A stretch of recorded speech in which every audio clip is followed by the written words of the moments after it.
Hello and welcome to Dear Franny. I am your host, Francesca Hogi. So I have a question for you to start today's episode. And that question is, how is your love life going? How's it going? You are the main character in your love story. And if you take a step back and you imagine your life as a movie or a novel or a TV show, where is this character? What is this? If we're starting today, what's the opening scene that tells us where you are in your love life? And what is the energy of it? Is it a place of optimism? Is it a place of frustration? Is it a place of feeling maybe stuck in a rut? Is it a place of feeling heartbroken? Is it a place of fearing intimacy? Where is it? Where are you right now?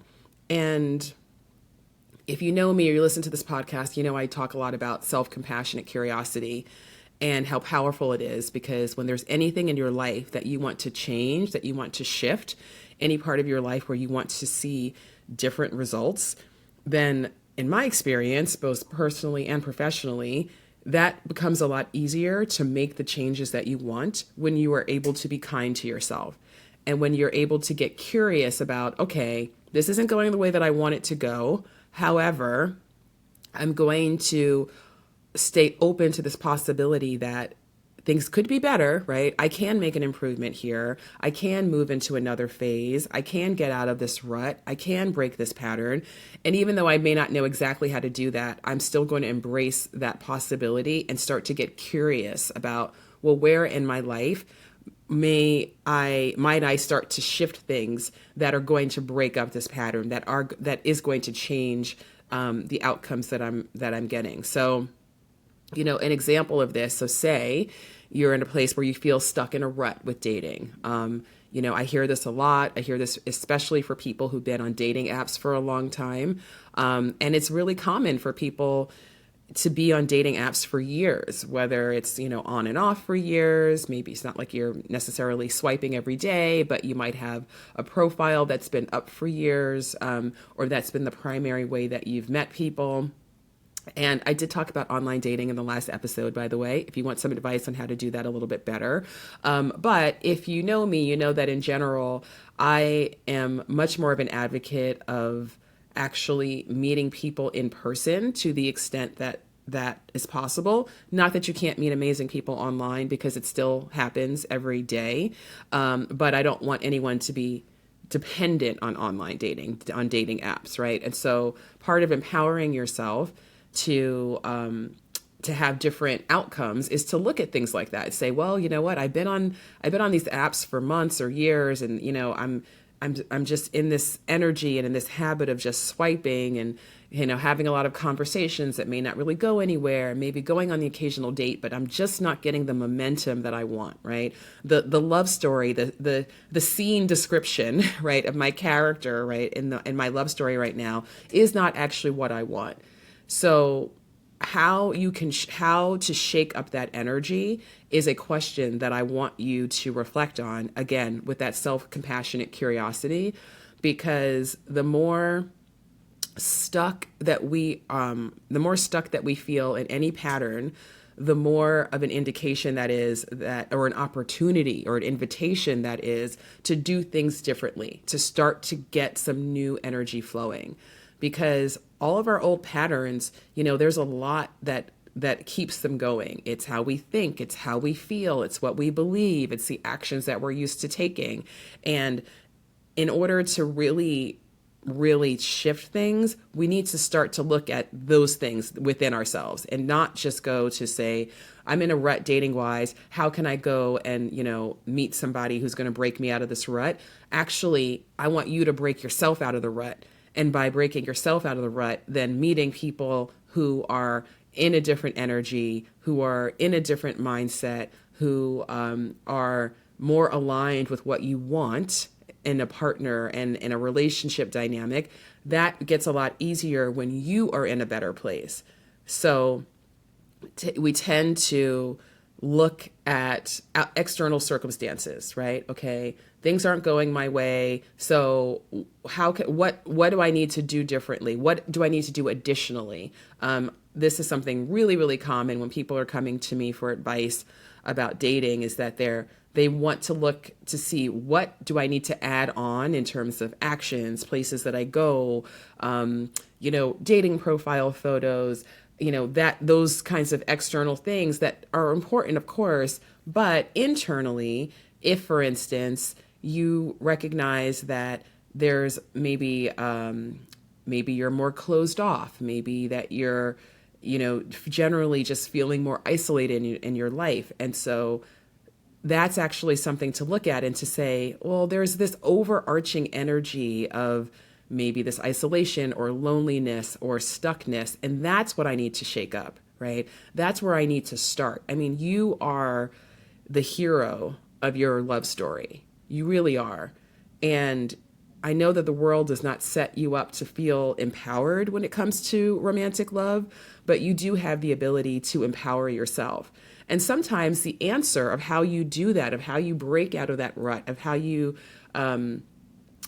bring in a new energy, is not directly related to dating. Sometimes it's, well, starting with, number one, what am I doing right now that is not actually supporting me in bringing in a new energy or having a new result? So, some really easy places to start to look is like, well, what are my habits? How am I spending my time? How much am I working? Am I overworking? Has your job taken over your life? Are your obligations taken over your life? Do you have time for yourself?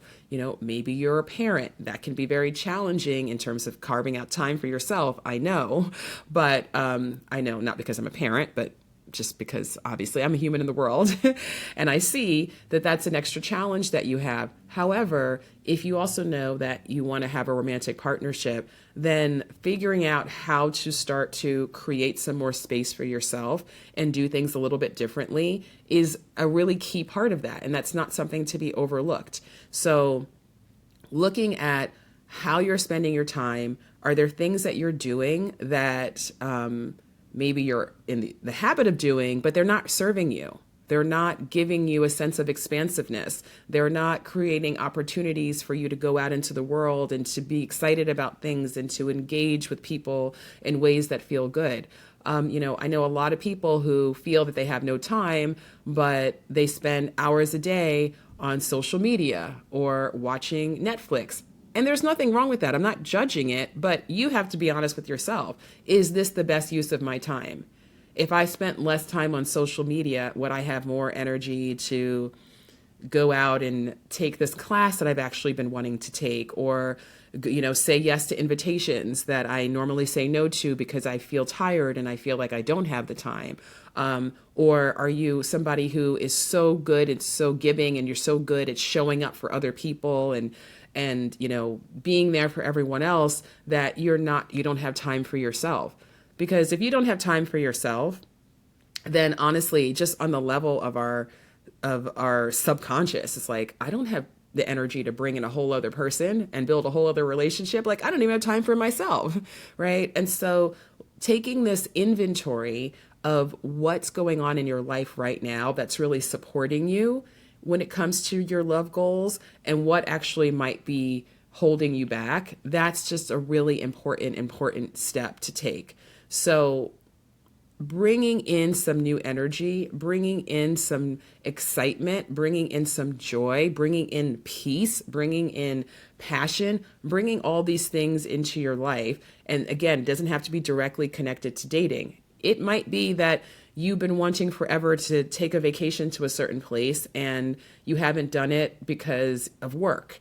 And maybe it's time to say, you know what, I'm actually going to prioritize finally planning this trip because it's been on my heart, it's been on my mind. Maybe that's the spark that you need.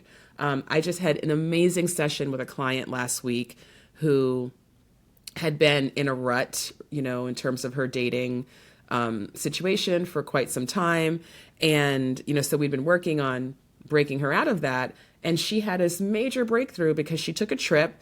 And again, it was a trip that it was on her heart to take. She was like, I'm just going to go to this place. And she did. And she had this incredible experience. And she wound up meeting a guy and having this passionate, encounter with him. And, he's not her guy, but she needed to shake up that energy. And she was so excited and she's so invigorated. And then she's noticing, like, wait, now I'm meeting a guy here. And wait, and now there's this person. And now, she was on dating apps before, but she was kind of in a rut. And even now on dating apps, she's starting to connect with people and having more conversations. And so I think it's really easy. And if I had not been, professionally helping people, like if it had not been my bill paying job to help people with romantic love for so many years, I don't think that I would really know this as I know this now, which is, it's so easy to underestimate how our energy in one area is actually affecting us in our love lives. So if you are in a job that you hate and you feel overworked and you feel stressed out, but you're like, but I'm just going to push all that aside and then still go out and meet someone amazing and build this really joyful, open-hearted relationship. I'm not saying you can't do that, but you're not making it easier for yourself, right? And so I know that we have the realities of life and of work and of obligation. So I'm not saying at all that you have to have tons and tons of free time and you have to feel inspired and excited every moment. Like, life is hard. The world is in a very challenging place. It's overwhelming, definitely. And still, you deserve to have time and have space to experience the love that your heart is calling you to have. And it doesn't have to be a big 180 thing. Maybe you can't take a trip right now. Maybe you can't, quit your job right now. I never encourage anybody to just quit your job, by the way, without a plan, because of reality, right? And I'm not paying your bills, so I want to be respectful of that. However, still, okay, maybe, yeah, your job is demanding, but how much are you doing that doesn't really need to be done? I mean, this is so common with my clients who work really hard and have really demanding jobs. Once we get into it and we start talking about it, it's like, okay, 30, 40, 50% of what they are doing is actually overworking. It's perfectionism a lot of the times. It's not being willing or not, maybe sometimes they really just don't have the support, and that needs to be the assignment of, okay, how do you get more support in your work environment? How are you able to delegate things more? What are the conversations that need to be had? What are the boundaries that need to be set?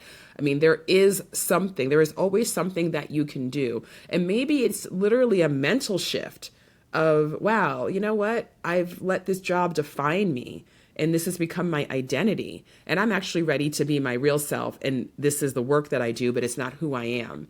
So looking at what are the most consistent things that we're doing. And I'm talking a lot about work right now because, our work takes up a lot of our lives for most of us. So what you do matters. How you do it matters. How you feel about what you do matters. The other relationships in your life matter. So, chances are, if you're someone who overgives in your romantic relationships, there are probably other places in your life where you're overgiving and overdoing. That's very common pattern. Or maybe you have the opposite problem where you're not able to give and you really just want to take and to receive, and you're not really focused on how balanced am I here? Am I able to give?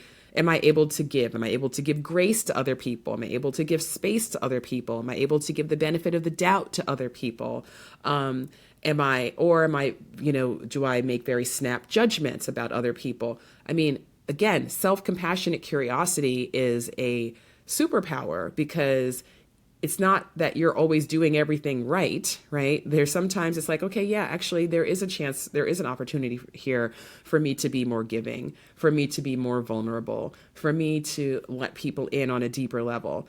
And that's an opportunity, that's an invitation. And by doing that, even if it's not in your romantic relationships, it can still have an impact on your romantic relationships that you may not see right now. And I really invite you to, again, do this reflection and ask yourself, where can I shake things up? Where can I start to do things differently? is there mutuality in my relationships, right? Or my relationships out of balance? Do I have time for myself? Am I in a place where I'm feeling excited about dating? Am I in a place where I'm feeling really frustrated and despairing? Do I need a break? I'm a really big fan of taking breaks. I know that when you're very focused on meeting someone, you can feel like, I just got to keep going, going, going, going. But actually, there's so much power in saying, wait, this energy of going, going, going it's not actually resulting in what I want, right? I'm not meeting a great person or great people. I'm not having great dating experiences. Actually, maybe what I need to do is to slow things down.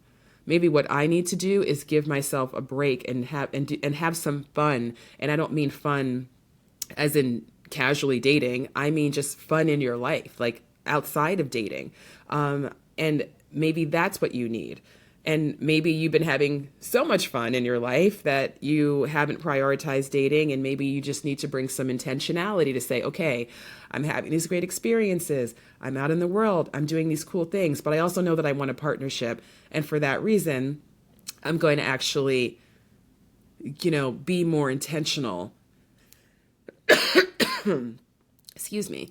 Be more intentional about carving out some time for that partnership, right? So I really, this is not a one size fits all answer, but hopefully, you're starting to think a little bit about, okay, where can I shake things up? Where can I do things a little bit differently? What are you being called to do? And I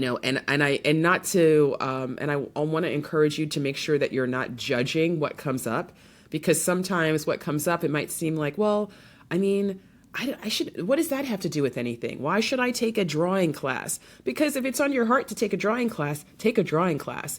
And it doesn't matter that if you take the drawing class and you don't, the point of taking the drawing class is not that you're going to meet the love of your life in that class, though you might, because you don't know where you're going to meet them. So be open to where your intuition is leading you.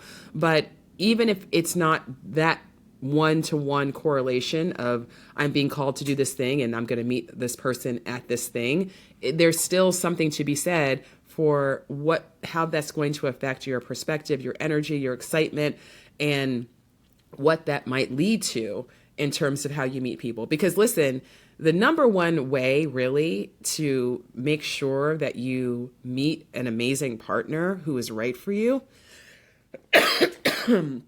excuse me, is to follow your intuition. And even knowing what your intuition is telling you, that might be the first assignment, right? That might be the first step, is to listen, to know what it's telling you, and to honor it. Because that's the internal guidance system that we all have, but it's a language, right? And you have to get to know yourself, and you have to get to know that language within yourself. And you have to start to explore the parts of yourself that you might have neglected in the past. And so if you're feeling called to do something, if it's been on your heart to start exercising and you just haven't been motivated to do it, or you haven't been able to do it, set an intention, start small. What's one step that you can take in the direction of something that you've been called to do? If you've been called to take a big trip, but you can't take that trip yet, what can you do? Maybe you can start studying a language. Maybe you can start researching the place that you want to go. Maybe you can make an actual plan of how you're going to make this trip happen. If you need to save up for the trip, maybe that's what you're going to do. You're going to start a savings account for the trip. I mean, I'm just spitballing here, but my point is that do not underestimate the power of what might seem like a tiny step or a step that's unrelated to your ultimate love goals. Because if you are feeling stuck, if you're feeling in a rut, if your character description is, every day is the same right now, and, this person is trying to remain optimistic, but they're feeling really defeated and they're feeling really overwhelmed. If that's a character description, what can that character, and that's you, start to do to change that energy, to bring some excitement? When I think about myself, and one of the things that I really try to do with my clients, every time I've gotten into a new relationship, I've always been in a period of transition in my life. It's never just been like ho hum, everything's the same every day for months and months and months or years, and then suddenly I meet someone. I'm not saying that can't happen, but for me, it's always been something has shifted. I moved. I started a new job. I went to a new place. I met a new group of people, and that led me to meeting that person. So just think about, where can I shake things up, and where can I feel better? Where can I just feel better? How can I feel better? Get curious about that. And whatever answers start to come up, to the extent that you can, follow through on those answers and see what happens. And see what happens, how much of a different experience you might have on a dating app when you're also now, carving out more time for yourself so you don't feel so tired or stressed about being on an app. Or you're saying yes to more invitations so you're not feeling like, the only way you can get a date is through an app, because now you're interacting with more people. Or you're putting more boundaries in place at work or with your friends or with your family or with your children. And now that is so much easier to translate into a dating scenario where you just created a new normal for yourself, where now you have more boundaries because you value your time more than you ever have before. There's so much power that you have to shift things, and those shifts can be so major. And sometimes it takes a lot of courage, and sometimes it takes the risk of disappointment or being embarrassed or feeling awkward to do something new. But it is so, so worth it. As somebody who's taken a lot of risks in my life, they have not always turned out how I wanted them at the time. But with perspective, I can see how important and impactful all of those risks that I took. And every time I was willing to say, yeah, this energy in my life right now, it's just feeling really stuck. I got to shake things up. I'm going to go do something new. And sometimes for me, that has been, I moved across the country, but it doesn't have to be that. It could be, I'm gonna start, hanging out with a new group of people because they're bringing an energy that I'm feeling really drawn to. Or I'm going to take up a new hobby, or I'm going to stop working on weekends and I'm going to actually take my weekends to myself.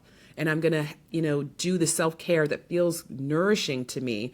And then I'll be so much more excited and feel more able and prepared to engage with other people in a more intimate and a more connected and a more present way. So my advice, and I'm going to wrap this up, short but sweet episode today, hopefully sweet, just by giving you this invitation to look at your own life and from a place of empowerment, right? And a place of, yeah, this is my life to live. And when I see that things aren't working out and I see that things are not feeling good, I'm not feeling aligned, I'm not feeling optimistic, that I actually have a responsibility and an opportunity to do something about that. Love confidence is something that you might have heard me talk about before. And what I mean by love confidence is the ability and the belief that you have that you can meet great people, that you can figure out who's right for you, that you can connect with the right people, that you can build relationships, that you can maintain those relationships, and you don't have to be 100% confident in anything. And confidence fluctuates, but we can strengthen our confidence. And when it comes to love confidence, a really great starting place is to say, well, what is happening that's making me feel not confident? What's blocking that confidence? And how can you start to address those blocks and shake that energy up? Because once you do that, then you start to feel better. And then it's easier and easier and easier to find more and more ways to build that confidence within yourself. And the more confident we are about love, the more easily we're able to relax, the more easily we're able to show up as ourselves, the more easily we're able to be open-hearted and to be vulnerable, the more easily we're able to actually see people for who they are and not project an idea of who they are or who we think they should be. We can see them for their true selves because we can see ourselves as we truly are. That's when dating becomes easier. That's when getting into relationships becomes a natural extension of how you operate in the world and your intention for that romantic partnership. And that's what I want for you. I want you to make this easier on yourself. I want you to get into a place of romantic flow versus feeling stuck or feeling thwarted, feeling frustrated, because that is how you're going to get into the best relationship with the least amount of friction and time, frankly. So even the impatience of when am I going to meet this person and where are they?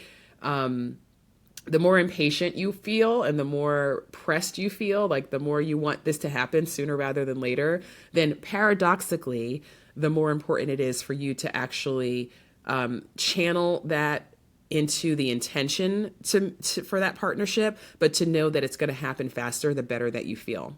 And not only is it going to happen faster, but the match that you make, it's going to be better because it's not going to be coming from this place of like, I just got to meet somebody who meets this basic criteria so I can get into a relationship. It's going to be like, I am actually allowing myself and the right person to find each other and to build something really beautiful together, because that is available to you and that is what you deserve. So I really am going to end the episode now. And I thank you so very much for listening. Wherever you are in the world, please, please take good care of yourself. Please practice this self-compassionate curiosity that I'm always preaching, because it is such a game changer for your life. And one last thing about that is, don't worry about getting a quote perfect answer. When you reflect on these questions for yourself, just see what comes up and say, okay, maybe that's it. I don't know. Maybe this is a clue in the right direction. Just let your answers be breadcrumbs that lead you to something greater, because that is waiting for you. That's waiting for all of us in all parts of life. I mean, I'm talking specifically about dating right now, but you can apply this to any other part of your life. So be brave, be kind to yourself, and ask yourself questions in a way where you're going to get really good answers, and that is through self-compassion. Thank you so much for listening. I'll be back next week with another episode. In the meantime, have a great, great day wherever you are in the world. Okay, bye-bye.